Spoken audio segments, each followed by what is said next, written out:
O heavenly King, the Comforter, the Spirit of truth, who art everywhere and fillest all things, treasury of blessings, and giver of life, come and abide in us, and cleanse us from every impurity, and save our souls, O good one. Thank you. Please be seated. Our guest speaker tonight is Father Bohdan from St. John the Baptist Ukrainian Orthodox Church in Oshawa, Ontario. He is originally a native of, is it Ambridge? Ambridge, Pennsylvania, which is not Aliquippa, and it's not Pittsburgh, but right in between. Ambridge, I'm thinking that must be the bridge dedicated to St. Ambrose in Milan. So it's American Bridge Company. Oh, it's a name. Oh, I see. Okay, it's an American bridge company. I see. It's just trying to strip everything holy out of the history of North America. Father Bohdan received our family into the Orthodox Church, and so if there is anything good that our family should provide you in the Orthodox faith, you can say a prayer of thanks for Father Bohdan, and if anything we do wrong, you can blame him, because we offer very little. Father Bohdan was raised a Ukrainian Catholic and became Orthodox in the 1990s, at which time he began serving, as he does now, in the Ukrainian Orthodox Church of Canada as pastor at our own parish here in Hamilton of St. Vladimir's, which is not far away from here, the beautifully domed St. Vladimir's Church in East Hamilton. Following that, Father Bohdan served for a number of years as Chancellor of the Ukrainian Orthodox Church of Canada, so he's carried a heavy cross and knows what that feels like. And following that, he now serves, as I said, in Oshawa at St. John the Baptist parish there. He is married to his wife, Dobrodika Tanya, and has three children, because I think of them as three children. Three adult married children, who aren't children, 2 sons and a daughter, who are known to some of us. And it's a pleasure to have him back home in Hamilton. If you join me in welcoming, please, Father Bohdan.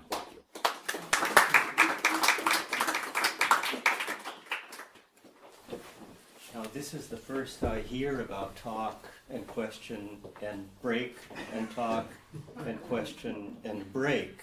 So, does the eminent Dean of All Saints of North America have any direction for the poor benighted speaker as to how long one should talk before there's a break? Whatever you like, Father. You just give us the direction that works for you. Okay, good. Well, we'll break it up in the middle somewhere.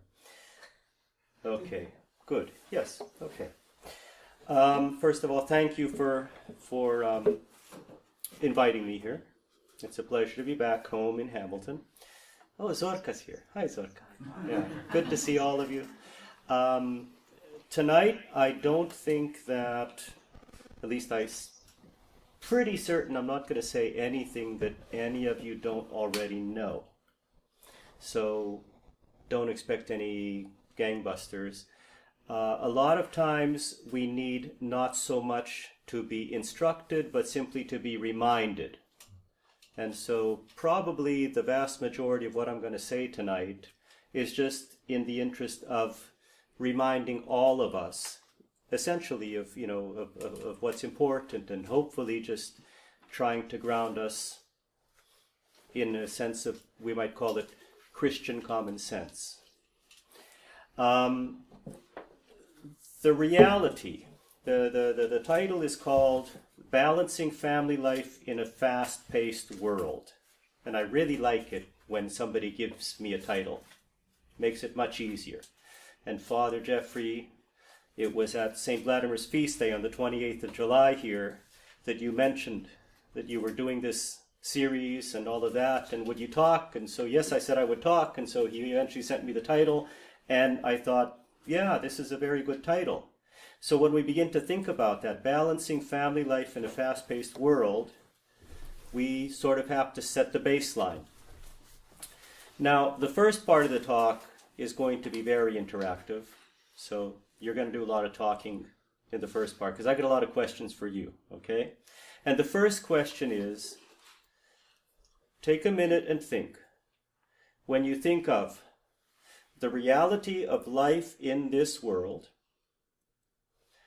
and when you think of the reality of what we would normally call spiritual life, just put those two realities, sort of try to hold them in your mind. And when you think of the reality of life in this world, what comes to mind? What characteristics? What adjectives? When you think of spiritual life, what does it make you think of? What associations do you draw? So let's just start with life in this world. Any particular things, if you hear that phrase, life in this world, what do you think of? Stress. Please? Stress. Stress, okay. Distraction. What? Distraction, okay. Struggle. Struggle. Patience. What? Patience. Patience. What else? Desire to be successful. Success.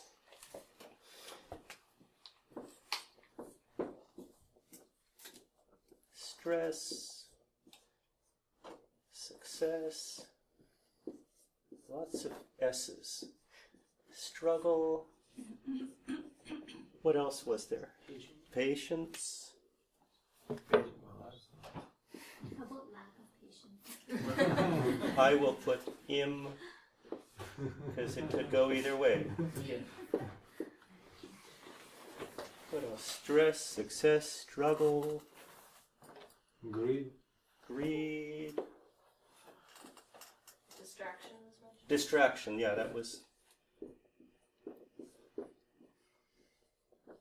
Okay, let's just hold on to that for a minute. Now, when you hear the phrase spiritual life, what words do you think of? What associations does it draw?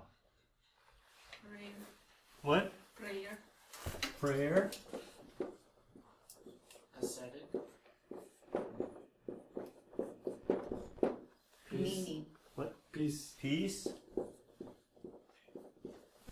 Meaning. Meaning. What did you say? Meaning. Purpose.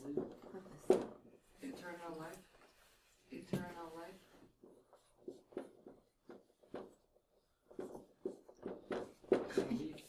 What? I actually think of struggle too. You think of what? Struggle too. Struggle. Good. No, that's fine. Acts of mercy, like almsgiving Okay. and visiting the lonely, Okay. Acts of mercy. the elders, Okay. the sick, Good. the prisoners. Yeah. Yeah. Okay. So we've got for that prayer, asceticism, peace, meaning, eternal life, struggle, acts of mercy, and I mean you could go on and on with either one of these things. The interesting thing is that just from our very quick little exercise here, there's nothing there really in common, right?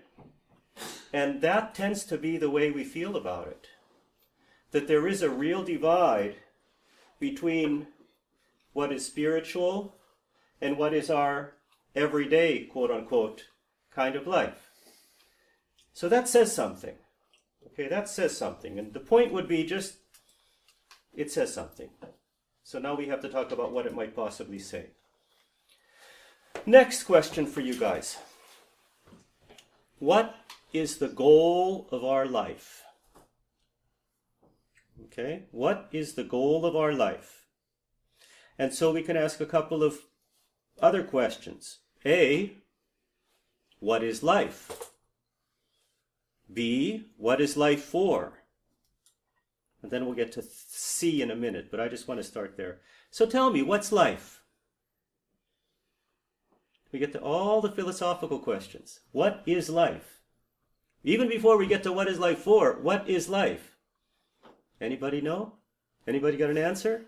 I'm not saying I know.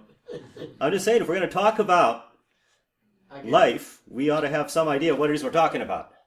I think life is to commune with God and commune with man.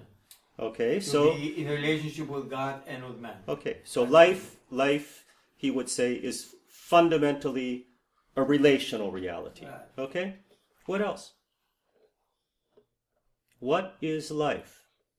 A gift. A gift. A gift. Okay, life is a gift. I didn't go out and buy it. I didn't deserve it, whatever that means. I just got it, right? Okay, so life is relational, life is a gift. What else? A test. Life is a test. Chances. What? Chances, because in any moment God can take your life away. So you should be thankful for all the chances that He's given you. To Okay, take okay, opportunity. Okay, life as opportunity. Good. Your family, your children. Remember the gospel where Jesus talks about what is a man's life? Yeah, a life is not what we wear or what we have or whatever, right? So you talk about, what is dearest to you. That is your life. And I mean, you hear that. That's the phrase we use, right? Oh, hockey is his life, right? Yeah, okay. What else? Right. Life. I don't know. To me, the word comes also to enjoy God's creation. Like that is what it is. Seeing the world. When we go out and in a beautiful scenery and thanking God for the scenery, for the beauty that He has created. He created it for us. Okay, let's go to the next one. What is life for? What's it for? Salvation. What? Salvation. Okay, salvation. To get us close back to God. Okay. As we can. Okay. Deification. What? Deification. Deification, theosis, And to improve ourselves. to improve ourselves.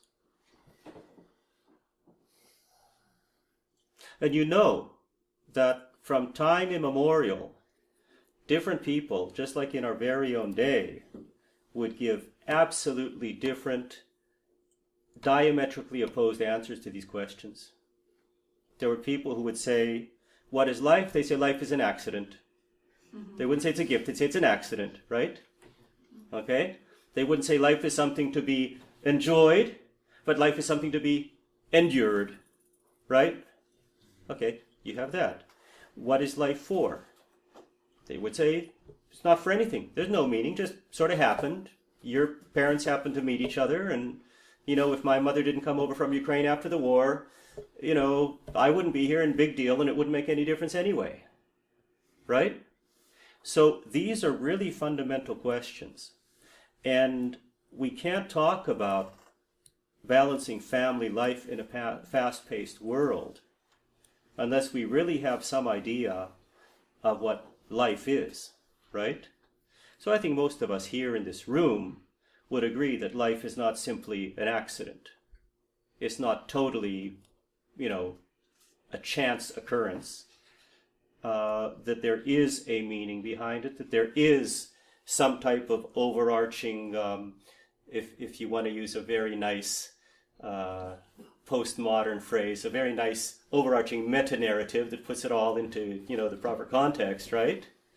That it all holds together. So we agree as Christians that all of this holds together. The universe, the creation, the people, the nature, everything, right? It all holds together. And so that there is such a thing as life, and there is such a thing as the meaning of life. And one, there it is. The first real important point is that if we're really going to understand things in a Christian, in an evangelical way, we have to hold on to something which I'm sure many of you have heard of a very famous Orthodox theologian, Father Alexander Schmemann. Okay? He famously bemoaned the loss of this.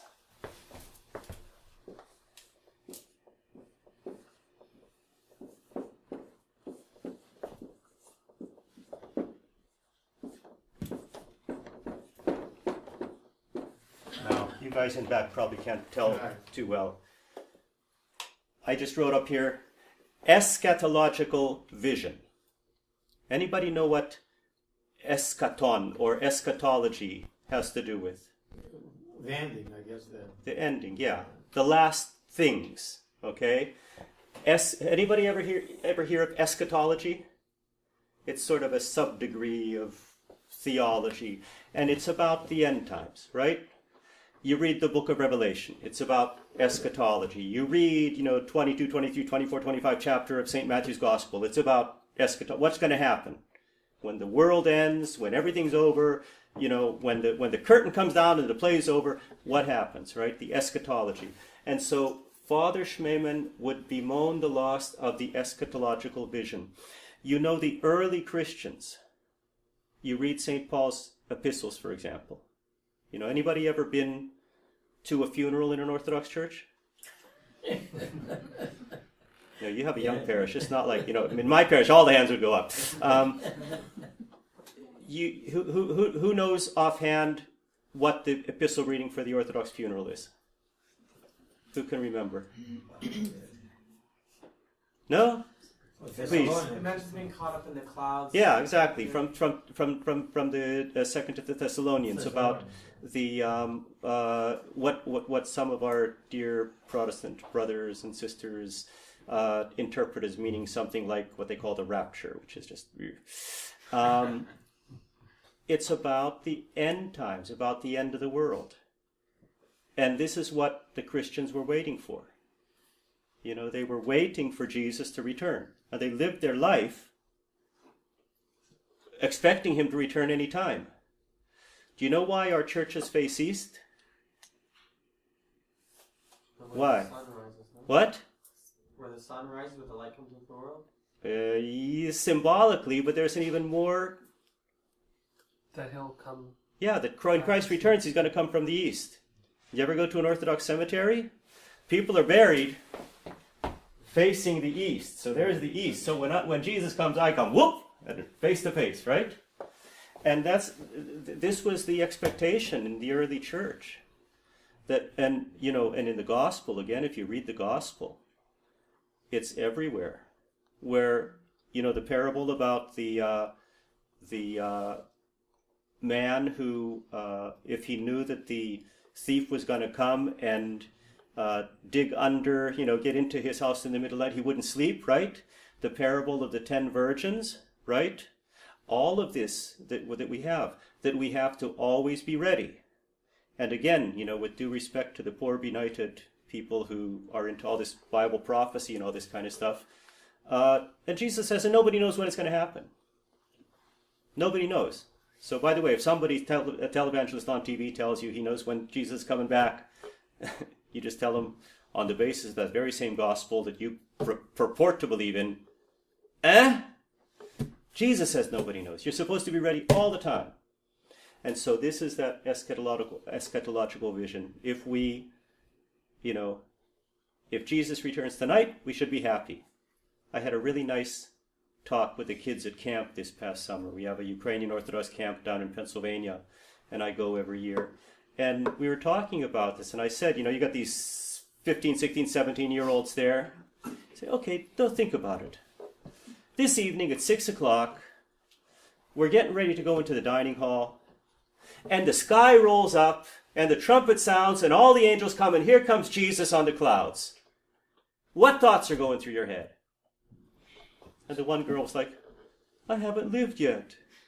No, I want to get married, I want to have kids. So, like absolutely normal thoughts, right?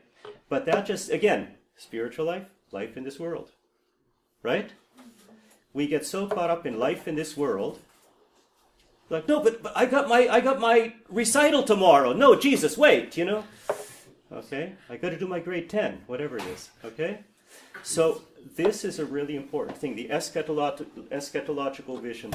And the eschatological vision, really, if we come back to the questions, what is life? What is life for? What is the goal of our life? Well, it's all eschatology. Okay? That's it. Whether we die and then meet Christ, whether we're still on earth and Christ comes, it really doesn't matter. That's the point. Okay? So next time you're in church for a funeral, listen to the epistle.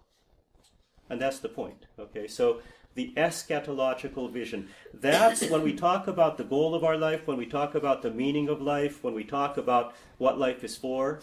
As Christians, we can't talk about that. It can't be, well, you know, I think I want to become a patriarch so that then I can put order in the church, right?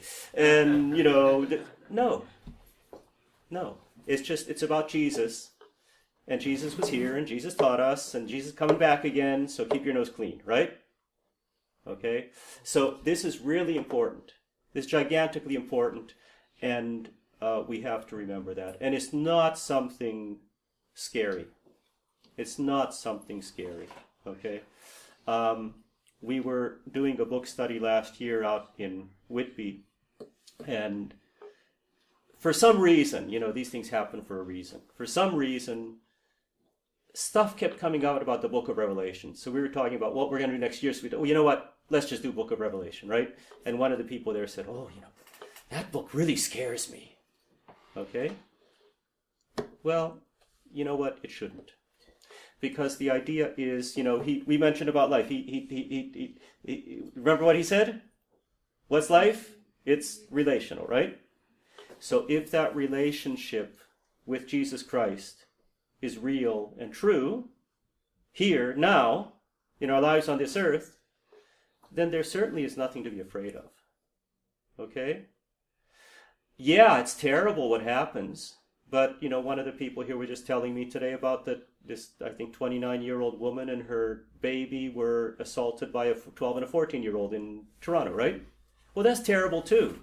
There's all kind of terrible stuff that's really terrible that happens every day in the world we live in.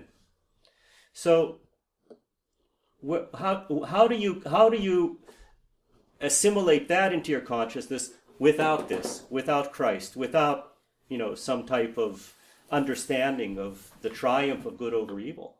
I mean, how do you do that? So this eschatological vision is extremely important for us when we talk about these things. So we talked about what life is, what the goal of our life is, etc. But we're talking about family life. So now we have to talk about family. What's family? That's a gigantic question in our society right now. What is family? Okay, so I open it up to that. What's family? A small church. Yeah. A small church. Okay. Small church.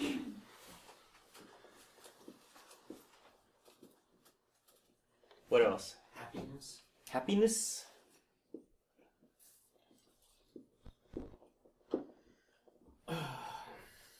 Family. Community. Community.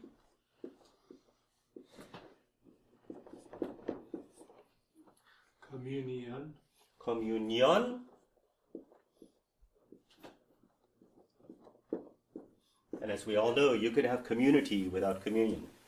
I think of home and stability. What? Home and stability. Home. And then stability. Okay. Place of formation. That's ideally. I think of struggle again.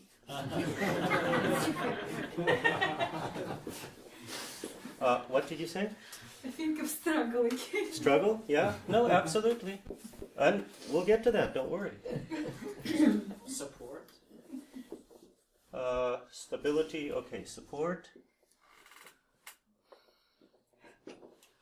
No one thinks a family is an economic unit? No good communists here? What's the matter with you? Zorka. Joy. Joy, okay.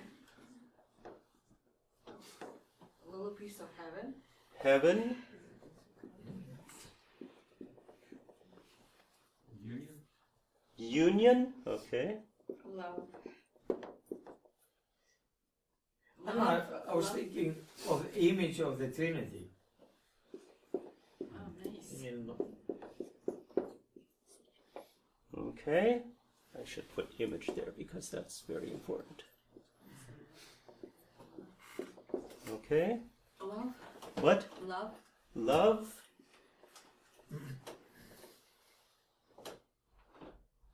Okay. Yeah. And again, I mean, you would have people who would define a family as an economic unit. You would have people who would define a family as a biological unit. You would have people who would define a family as an antiquated understanding of human, human structures. Okay. So when we talk about the family, you can look at it, of course, in terms of economics or in terms of biology. Okay. But again, as Christians, our question really would be, what is the theological understanding of the family? Another way to put it is, what is the Christian meaning of the family? Okay? And for this, we're going to come exactly to what you said. We believe that human beings are created in the image and likeness of God. Okay, that's just Catechism 101, right? Now we know, and this is something that for the Orthodox is extremely present, whereas it, generally speaking, isn't terribly identifiable in many of the Protestant sectarian teachings. And even if you go to, like a Roman Catholic service and thing, you wouldn't see it anywhere near as you would see it in the Roman Catholics, and that is the fact that God is a Trinity. Our church is totally Trinitarian, and God is a Trinity. And so if we're created in the image and likeness of God, we are created in the image and likeness of the Trinity. And the Trinity is in one sense, a community, a communion, right? And so when we look at the family, we can see, and again, these things are very fluid, right? Because who can understand the Trinity? Nobody can understand the Trinity. But yet, we have these ways of understanding God based on his revelation. I mean, Jesus says he has a Father, right? He sends the Spirit, right? So we talk in these categories. Well, for us, we are social beings. Well, of course we would be. Because God, in one sense, not to be very disrespectful of it, and God is a social, we would say a being, but God isn't a being. God is way above being, right? But God is community. So community is important for us. And the first instance of how that can possibly work is in a family. That's the first instance. Because unless there are some tragic circumstances, most people are going to have some type of a family unit that they are born into, and at least for their first formative years, raised up within. And that's different people. Father, Son, and Holy Spirit are all different, but they're all the same. Mommy, daddy, and, daughter, they're all different people, but they're all the same, right? You get this dynamic going on.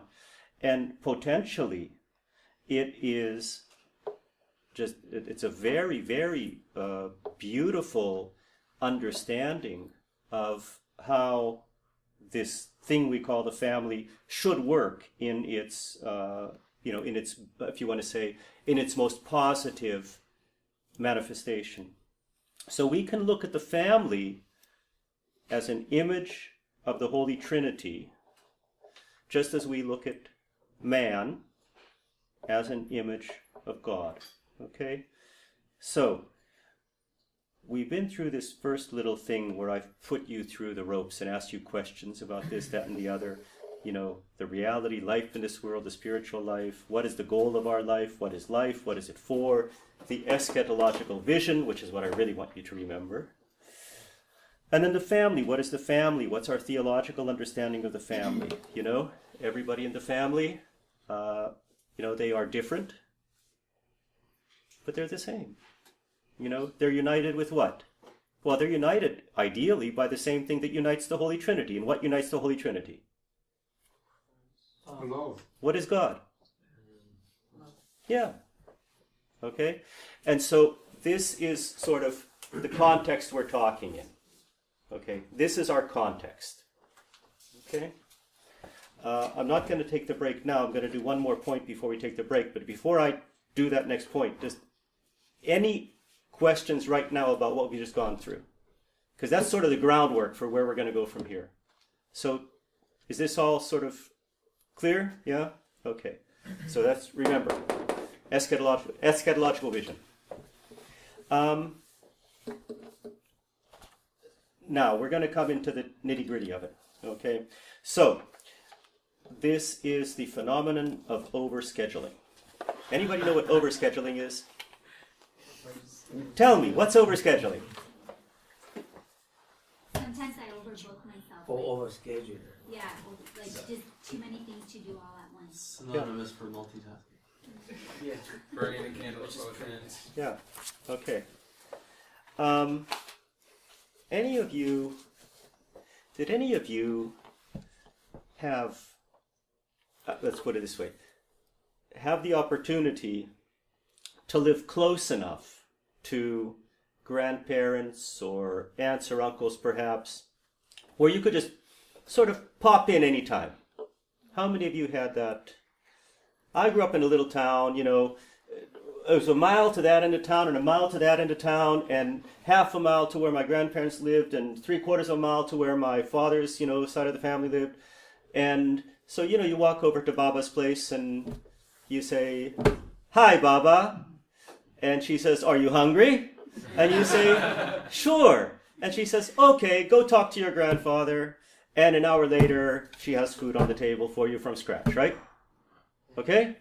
Even if you haven't had that experience, you can understand that such a thing in our day and age still might possibly exist. Okay? They weren't overscheduled. Okay? They weren't overscheduled.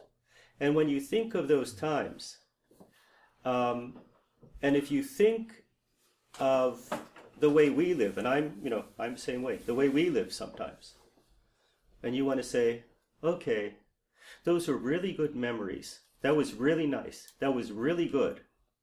But could I provide that for my nieces, nephews, grandchildren, whatever? Right. Important question, The phenomenon of overscheduling, it's very common. The first thing we have to say about it is self-inflicted. It's self-inflicted. Okay? This is something we do to ourselves. I know people in the parish, who, good, dedicated, hardworking people, but you just want to say, I don't know if they still use the phrase, but when I was in university, somebody would go and you'd say, "Speed kills." That's what you got to say. They're just all over the place, and if you don't control it, it gets to the point where it really does. It kills everything, because then you end up losing joy. You end up not being effective of what you do, and all this kind of stuff, right? Zorka mentioned the very first thing. What did she say? Do you remember? What you said at the very beginning. When I said life in this world, you said? Stress. Yes, stress. Too stressed that I forgot. Yeah. I'm sorry, I'm putting you guys on the spot. Too much stress. Stress is gigantic. The deleterious effects of stress are, most people don't even realize. There's a doctor from Vancouver named Gabor Mate who did a book on stress. It's called When the Body Says No.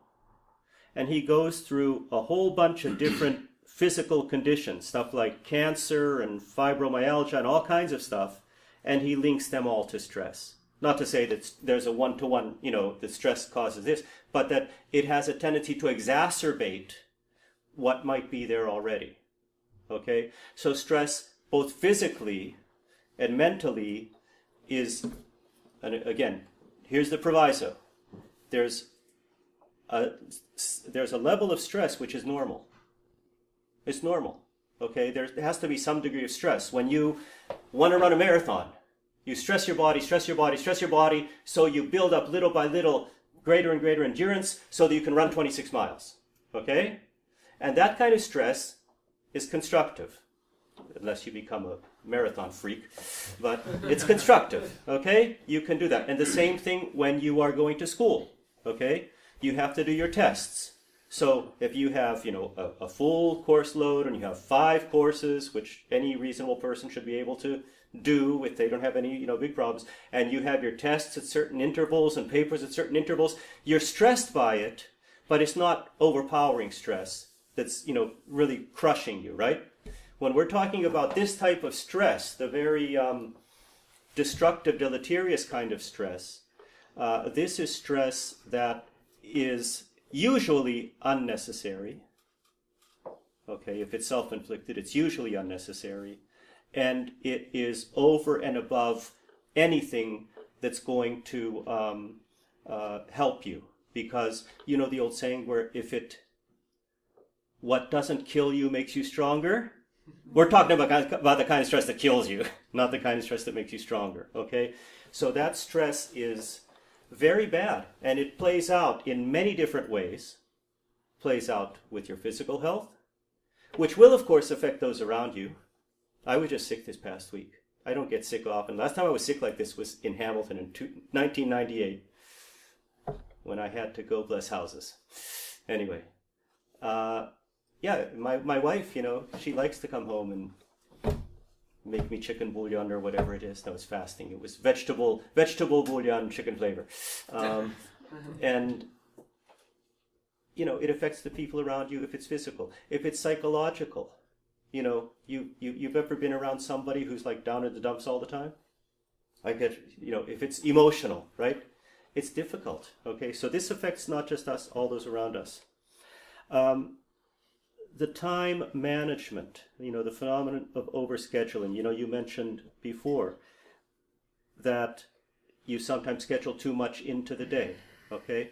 The time management. We'll have a little handout for everybody. I guess we'll give it at the break, called Time Management: An Orthodox Perspective by Dr. Al Rossi. Anybody know Dr. Al Rossi? He's a really holy man. He's the greatest. Dr. Rossi is the greatest. He has a podcast on Ancient Faith Radio called Become a Healing Presence. Listen to it. It's great. He's great. The issue of prioritization. And when we talk about prioritization, we're talking about what? What do you base priorities on? Values. Yeah.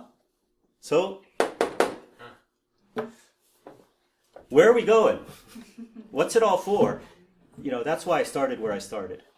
Because without having any idea of what's it all about, where you're going, what's it all for, what does it all mean, this talk is just, it's absolutely ludicrous. It's just me blathering about what I think other people should do with their lives, right? Okay? So that's the thing. We have this idea. The time management is going to depend on prioritization. And the prioritization is going to depend on all that other stuff we talked about at the very beginning. If we do it correctly, we will avoid unnecessary, unhealthy stress, and we will not self-inflict ourselves with insanity. So that's the end of part 1. So who has questions or anything else? Just to give you an idea of where we're going after the break, the next 4 are, number 5 is reasons for overscheduling. Number 6, the need for downtime or relaxation. Number 7 is the proper ordering of family life. And number 8 is family life as the front line in the battle for our souls. Wait, is a break now? Some questions now, if you have questions. Then No, well, questions and comments. Uh-huh. And, I think it is. I always feel in this world, I'm talking of myself and our children, of course, we live in a kind of an unorthodox environment, and almost our orthodox life is somewhat artificial here.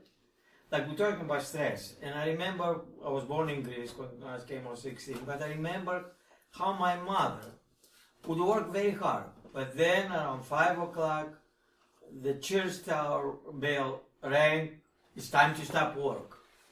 Next day is saying this and saying that. There were so many sayings that she was always waiting, but it is almost like it's time for her to rest.